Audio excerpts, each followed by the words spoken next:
Welcome to QTV media. నేను మీ సౌమ్య. రాష్ట్రంలో vote చేరి వ్యతిరేక పోరాటంతో PCC అధ్యక్షురాలు వైఎస్ షర్మిల పొలిటికల్ హీట్ను పెంచుతున్నారు. కర్ణాటక, మహారాష్ట్ర, బీహార్లో ఇప్పటికే ఓట్ల చోరీపై ఉద్యమాలు చేస్తున్న కాంగ్రెస్ పార్టీ ఇప్పుడు ఏపీలోనూ అదే తరహా ఉద్యమానికి తెరలేపారు. దీంతో వైఎస్ కుటుంబం చుట్టూ మళ్లీ ఆసక్తికర చర్చ రాష్ట్ర రాజకీయాల్లో మొదలైంది. గత ఎన్నికల్లో ఘోర పరాజయం చూసిన వైసీపీ అధినేత జగన్ ఈవీఎంలపై అనుమానాలు వ్యక్తం చేశారు. దొంగ ఓట్లు సృష్టించారని, ఈవీఎంలు ట్యాంపర్ చేశారని ఇలా మొత్తం మీద ఈసీని తప్పుపట్టారు. అయితే ఆ విషయాన్ని ఈసీ పెద్దగా పట్టించుకోకపోవడం, కేంద్రంలో అధికారంలో ఉన్న బీజేపీతో నేరుగా విరోధానికి దిగితే కేంద్రంలో తన పార్టీకి ఇబ్బందులు వస్తాయన్న భావన, తనపై ఉన్న కేసులతో ఆ ఆరోపణలు అక్కడితో వదిలేశారు జగన్. ఇప్పుడు తాజాగా ఆయన చెల్లి కాంగ్రెస్ పార్టీ రాష్ట్ర అధ్యక్షురాలు షర్మిల రాష్ట్రంలో ఓట్ చోరీ వ్యతిరేక ఉద్యమాన్ని మొదలుపెట్టారు. గత 5 సంవత్సరాల్లోనే 1 కోటి కొత్త ఓట్లు ఎన్నికల జాబితాలో చేర్చబడ్డాయని, అవి కేవలం ఎన్నికలకు ముందు నెలల్లోనే జోడించబడ్డాయని ఆమె పేర్కొంటున్నారు.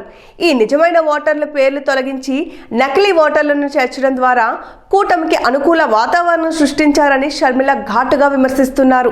అంతేకాదు, ఎన్నికల కమిషన్ మోడీ ఆధీనంలోకి వెళ్ళిపోయిందని, నిష్పక్షపాత ఎన్నికలు నిర్వహించడం కష్టమైందని ఆమె ప్రధాన ఆరోపణ. ఇందుకు వ్యతిరేకంగా చేపట్టిన ఉద్యమంలో భాగంగా రాష్ట్రంలో సంతకాల సేకరణ ఉద్యమానికి శ్రీకారం చుట్టారు. వచ్చే నెల 15వ తేదీ వరకు ఈ ఉద్యమం కొనసాగుతుండగా, ఈ ఉద్యమానికి జగన్ మద్దతిస్తారా లేక మళ్ళీ మౌనం వహిస్తారా అన్న ఆసక్తికర చర్చ రాష్ట్రంలో మొదలైంది.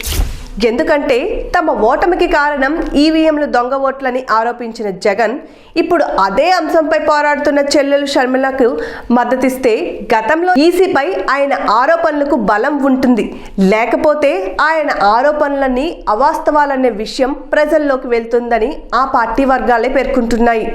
అలాగే బీజేపీని నేరుగా ప్రశ్నించే అవకాశం లేకపోవడంతో షర్మిల చేపట్టిన ఈ ఉద్యమానికి మద్దతునివ్వడమే కరెక్ట్ అని అంటున్నారు ఇంకొంతమంది. మరోవైపు ఆస్తుల విషయంలో వారిద్దరి మధ్య నెలకొన్న వివాదాల విషయం అందరికీ తెలిసిందే. ఈ కారణంగా ఈ ఉద్యమానికి జగన్ మద్దతునివ్వకుండా మౌనంగా ఊరుకుంటారని ఇంకొంతమంది అంటున్నారు.